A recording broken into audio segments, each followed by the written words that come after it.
Hey everyone, so I wanted to do a long overdue video. Basically, 3 years ago I did a video about my psychology degree at my university, so I just kind of went through what kind of courses I did in my first year and basically how the psychology degree was structured at my university in Scotland, because I think they're mostly structured fairly similarly throughout all the universities in Scotland. I just wanted to walk through people who may be interested in doing a degree in psychology in Scotland, what the first year was kind of like, and I was like, maybe I'll do second year once I've done second year.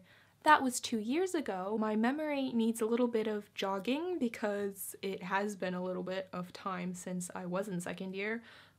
Yes, I'm old. So basically, I have my laptop down here. That's why I keep looking down, because I'm just going over what I actually did in second year. And I just got a big sign when I went back to look at my previous courses that apparently my course is being discontinued for 2019 entrance, so that is lovely. Basically, my course is officially titled Psychology MA Honors. MA just means Master of Arts, and in Scotland that does not mean a master's degree. I was fooled. It just basically means you're doing a bachelor's degree in humanities. So I guess they're just I guess what they're now doing at my university, they're just making everybody do the BSc, which is the Bachelor in Science. So there will no longer, so if you're doing psychology, you're basically getting a Bachelor of Science instead of a Bachelor in Humanities, I guess is the difference that they're doing. Basically, just even now, the course is literally the same. Year 3 and 4 is identical. It was just year 1 and year 2. The option courses you took were different. So for example, in MA Honors, you could choose any course you wanted to do. Basically, you could choose science, you could do engineering, you could do humanities, you could pick any elective you wanted to do. But if you're doing BSc, you were forced to take only science electives. So that was the only difference. All the psychology, stats courses, all of that was exactly the same. So my university had 3 compulsory courses for the year. So in semester 1, we had something called Psychology 2A, which I'll click on it and see what exactly that entailed. All right, so Psychology 2A, we had classes twice a week, and then we had a tutorial also, which is just a smaller group, 10-15 students, and then you have a tutorial leader, and we basically just discuss things we've learned in the past week. Maybe you have a study read and discuss about that, or various topics. Honestly, I haven't had a tutorial in such a long time, I can barely remember what we did at that time, but that's basically what I remember us doing. And the topics we covered in Psychology 2A were doing and communicating psychological research. So this was basically different psychological research methodologies that we'd go through, such as, participant observation, longitudinal studies, meta-analyses, cross-sectional studies, all these kinds of methods, experimental research. Yeah, just basic methodologies, I guess, of doing psychology, and then how to write up reports and how research is, published in journals, and just basic stuff like that, I guess, from my memory. Then we did individual differences, so each of these sections was 2 weeks long, and individual differences was mainly about intelligence, so how IQ can affect a person's life, I just said that, personality. So I guess our school especially focuses on the big 5, so OCEAN, for those of you unaware. So it was conscientiousness, no, OCEAN, openness, conscientiousness, extroversion, agreeableness, and neuroticism. And our professor is a guy called Ian Deary. So he's a Scottish psychologist. He's published a lot of papers. He's actually quite famous. He's in a lot of documentaries too. It was his last year teaching here, so it was kind of cool that we had him as a professor. So yeah, he taught us about personality, like human personality, what are different personality. Goodness, it just cut off a little bit, so I had to delete a couple things on my card, but hopefully we're good to go now. So yeah, basically personality, we focused on the big five and how that can affect different areas of your life. Are certain personalities predisposed, however you say that word, to certain life outcomes, physical health, mental health. We covered all of this. Things like genetic and environmental influences on intelligence and personality, structures of cognitive abilities and personality traits. These are just, I'm like briefly reading some of the things we were doing. Then we had abnormal psychology for 2 weeks, which covers things like, it's basically what you would imagine clinical psychology to be like. So we covered all the disorders, like disorders of cognition, disorders of behavior, mood disorders, so that would be like depression and stuff, stress and distress, and like anxiety, I guess, would be related to that, and then just different models and different assessment strategies. Sorry, I cannot talk right now. I'm trying to. Yeah, so the role of assessment and formulation. So how you basically, if you're a clinical psychologist, you'll most likely use the DSM-5, I think they're on right now, to help assess and formulate different disorders. So you don't just like, oh, this person looks depressed, they must be depressed. No, you have like a certain, in the DSM-5, you'll find like depression, and you'll have like a list of symptoms, and you have to like, you know, exhibit a certain amount of symptoms from that list to be considered depressed. And it's not that black and white, but just briefly explained, that is pretty much what we were doing. Then we moved on to developmental psychology, and this is all just in semester 1. So yeah, basically just how you develop, how your brain develops, how your cognition develops from when you are born. I think we went up into adolescence, so things like social development, psychopathology, like developmental psychopathology. Yeah, we did adolescence, and it also, we covered a lot of like linguistics sort of things, so like language development. And did we do, or is this just what I'm doing now? And last year we were doing when things go wrong, like in language development, like why and how, I don't know. Yeah, then we had social psychology, so our categories that we covered were attitudes, attitude and behavior, attitude change, persuasion, impression formation, attraction, and stereotypes. So that is like very brief overview of social psychology.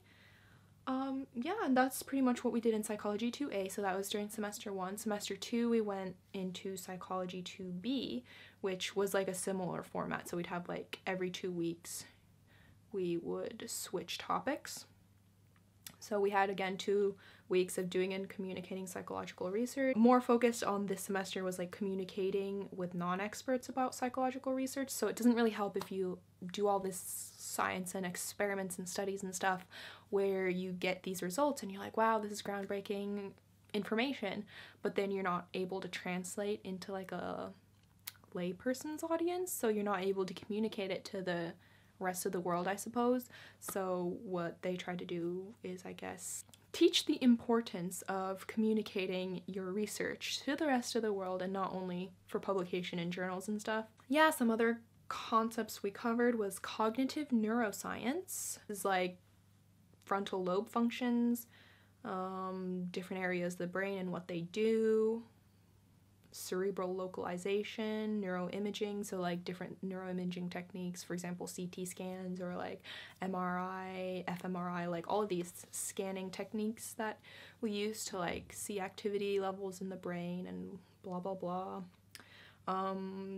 We did different brain diseases and how they affect cognition. For example, just off the top of my head, like Alzheimer's and dementia is a really big field right now because of the aging population. So we focused on those, to name a few. Then we moved on to perception, and perception covers things like, basically, when we talk about perception, it's like how your eyes / ears, basically how your senses convert information into something recognizable in the brain. So like when your eyes see an image, how that image is converted into like information that your brain can use, and your brain can be like, oh, I recognize that, that is like my friend, something like that. So we had perceiving and recognizing objects, we had attention and scene perception, so like recognizing scenes, not just individual objects. We did hearing, so like what is sound, how do we convert sound into like something recognizable, psychoacoustics, hearing in the environment, just basically everything about like sound and how that sensory system works, especially like, and again, because it's psychology, you focus on like the brain, so like the hearing areas of the brain and how they work. We had language, so language including like what is language, how you learn to use language, bilingualism, aphasia. And yeah, the last one was learning. So we cover things like classical conditioning, operant conditioning, how to use conditioning, what works, what doesn't, why, how, brain areas, just classic things like that. And yeah, that was basically the core psychology concepts that we covered in second year. We also had a mandatory statistics course, so the course was called Research Methods and Statistics, which was basically about how when you do studies, how to convert your results into something useful. So basically, you know, how to analyze your statistical data, how, like, just basic things like that. In our school, what we use is R. I do know a few years back they were using SPSS, but I think they're increasingly using R, not only in my university, but everywhere, I feel like. So yeah, we're using the programming language called R. It's actually free to download online. Everybody can get it, so that's pretty cool. So we had a year of this. Let's just see. Semester 1, you don't have to be worried about like what these means. I'll just tell you the topics just so you can be familiar with like what kind of things this entails. So we just had like introducing data, frequency distribution, statistical models and functions, probability distribution, sampling and hypothesis testing, the chi-squared testing. So these are all quite basic things that I feel like I did in high school at least. Semester 2 was more t-tests, correlations, linear models, one-way ANOVAs, factorial ANOVAs, repeated measured ANOVAs. So this is more like after you get statistical information, this is more like modeling it, using these models to convert your information into something meaningful. So seeing if you have any significance with your results, like if you're testing your DV with your IV, is there any statistical significance amongst the two? I don't really need to get into too much detail about that and scare everyone away, but yeah. I feel like the most challenging thing about research methods and statistics wasn't necessarily the math component. Like, it was very statistics heavy, but I feel like the most challenging part was learning to use R, because I've never done any programming language ever before. Like, the whole language, they call it a language for a reason, because the learning curve is really steep. Like, I was completely confused for like probably the most of first semester, and I had no idea what I was doing. It was pretty difficult to learn, but once you get over that curve, like now 2.5 years later, I'm pretty confident with R. So I feel like once you learn that, it's not bad at all. And yeah, then basically I was allowed to do 3 elective courses. I chose to do Swedish for a whole year because I don't know. But anyways, it was a small class. The teacher was really nice. It was actually really fun. I wanted something a bit more chill because I wanted to focus on my psych courses. Like put most of my energy and effort into those. And then I did like a course called mapping health and illness across society. So that was just exactly what the name suggests, mapping health and illness across society. So that was more like a health perspective, because I thought health psychology is kind of interesting. So that kind of tied into that.